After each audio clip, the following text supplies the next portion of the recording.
canal, mi nombre es Josmer Martínez y junto con mis compañeros Rocío Navarro y Felipe Mendoza vamos a hablaros un poco acerca de la psicología de la liberación.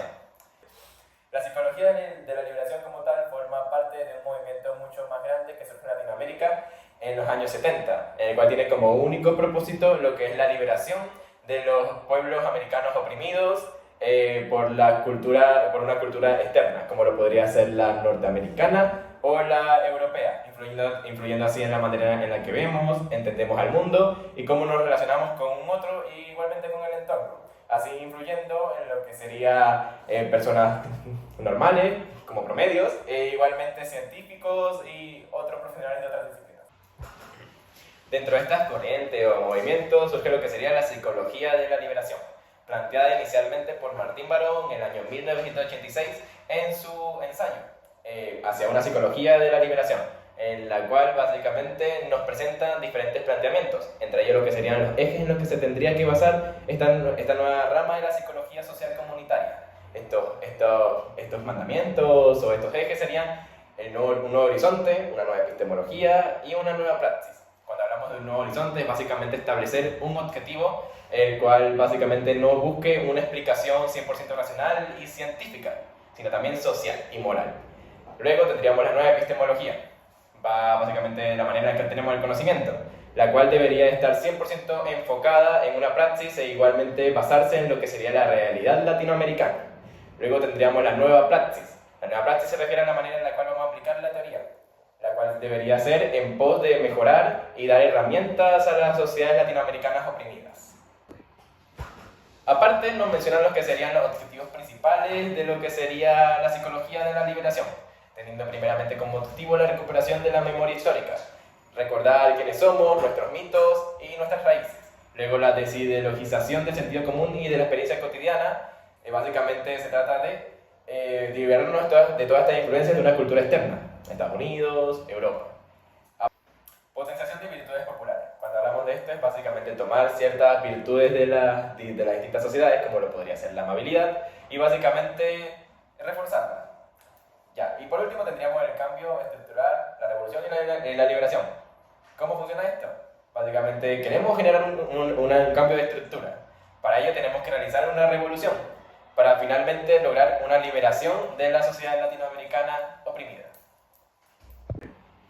En el contexto histórico nos encontramos los gobiernos totalitarios presentes en Latinoamérica con su hegemonía en la década de los 70.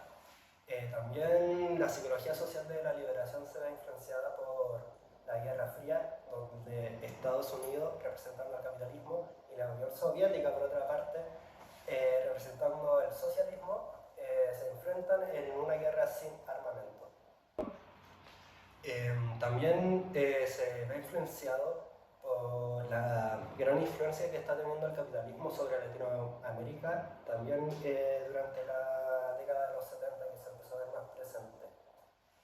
También tomó como base el marxismo, sobre todo el tema de las luchas de clases. Y también tomó inspiración en Fals, la sociología militante y la investigación activa participativa. De esto vamos a hablar un poquito más a profundidad más adelante. Igualmente, Martín Barón tomó como influencia la sociología militante y la investigación activa participativa de Fals, donde en los años 70 y 80, desde la sociología, la política, la economía y la pedagogía, se genera un cúmulo de conceptos, enfoques e interpretaciones de la realidad latinoamericana. La proliferación en distintas disciplinas de ideas acerca de una liberación de la perspectiva colonialista. En palabras más simples, empezaron a verse distintas ideas o conceptos acerca de lo que fue la colonización de los pueblos latinoamericanos. Se ve influenciado de distintos autores, sintetizando todo lo que dicen ellos, creando su propio ensayo sociológico que va en contra de la tendencia de los países latinoamericanos a seguir la cultura del primer mundo. Y mucho del trabajo de la psicología social de la liberación se elaboró en respuesta a la crisis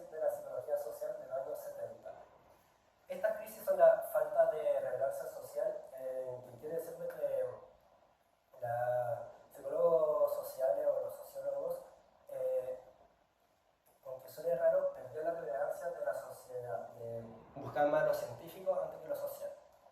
El contexto de descubrimiento localista, ahí se tiende a generalizar, por ejemplo, de que si un pueblo pequeño se decide de tal manera, se va a pensar que se enseña así en todas partes.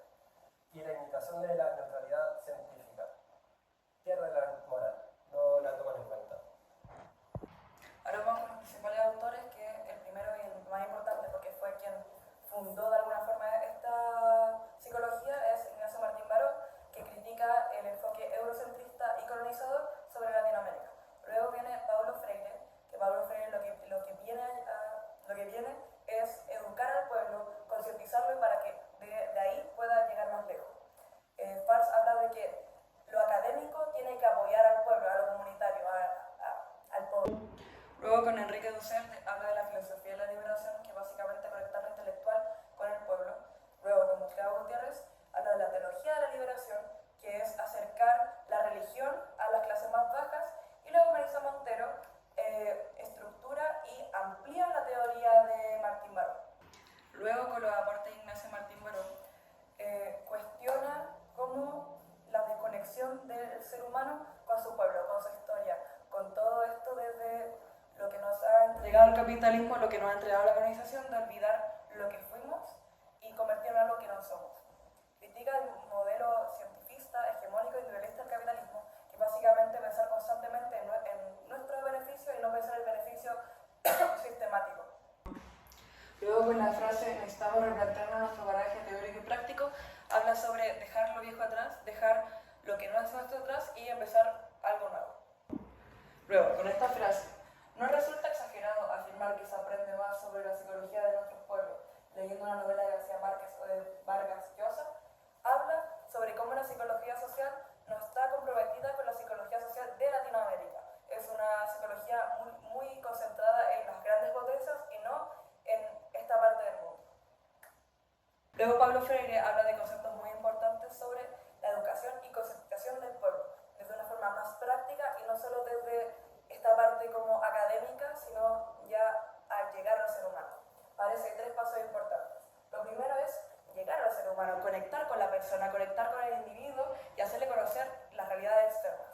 Básicamente, si esta persona tiene más dinero o menos dinero, hacerle conocer que esto no pasa simplemente por una razón simple o superficial, sino va más allá de eso.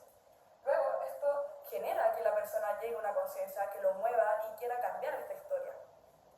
El paso final, entre comillas, es que no hay un final, no es algo como escrito o predeterminado, sino es conocer esta historia, ser consciente de esta historia y comprometerse con el cambio. Con esto hay un concepto muy importante que es el ciclo de cultura, que en resumidas cuentas es cuando las personas se reúnen de una forma más recreativa, un poco más cercana, más familiar o social, de conversar y criticar la sociedad desde un punto más amable, no desde el debate, pero un debate cercano. Desde, oh, si a mí me pasó esto, no, a mí me robaron, no, esto, compartir lo que todos pensamos como sociedad y así enriquecernos de información. Luego él hace un énfasis sobre la pedagogía dominante es la pedagogía de las clases dominantes. Básicamente con esto habla de que el sistema dominante controla la base del conocimiento. Con esto todo de la crítica social hacia las ciencias y cómo es usada, habla de la solución que es esto, básicamente hacer que el oprimido reflexione, se concientice y busque una educación más allá de lo que se nos entrega como sociedad más empobrecida. Y bueno, Orlando Fals. Él aporta mucho en distintas asociaciones muy importantes dentro de Latinoamérica. También promueve la sociología militante y la investigación acción participativa, también conocida como la IA, la cual se descubre como un método científico de trabajo productivo que implica organizar e impulsar movimientos sociales. Esto quiere decir que el investigador social tiene que estar dentro del problema para poder analizarlo y buscar una solución para poder hacer un cambio estructural dentro de la sociedad. Esto genera un problema de que se empezó a confundir los estudios de los fenómenos sociales con la militancia. Y es por esto de que también está la sociología militante, que implica la inserción de los profesionales a los movimientos populares reivindicativos. Esto quiere decir más o menos de que los profesionales tienen que estar dentro de los problemas porque ellos también siguen cierto parte de la sociedad a la que están estudiando. Pero recuerden los tres que le había mencionado antes: el nuevo horizonte, una nueva epistemología y una nueva praxis. ¿Qué ocurre? Que todos estos ejes como tal salieron un poco de lo que fue la teología de la liberación. La teología de la liberación surge por los años 60, cuando se realiza el Congreso del Vaticano número 2. En ese consenso como tal, se busca como tal una universalización de lo que sería Dios, ampliándolo así hacia otras culturas. Así que la pregunta para Gutiérrez en este caso sería de cómo hablar de Dios en un mundo de sufrimiento y de injusticia. Es decir, empezar a aplicar la teología dentro de lo que serían los pueblos latinoamericanos oprimidos, estas minorías como tal.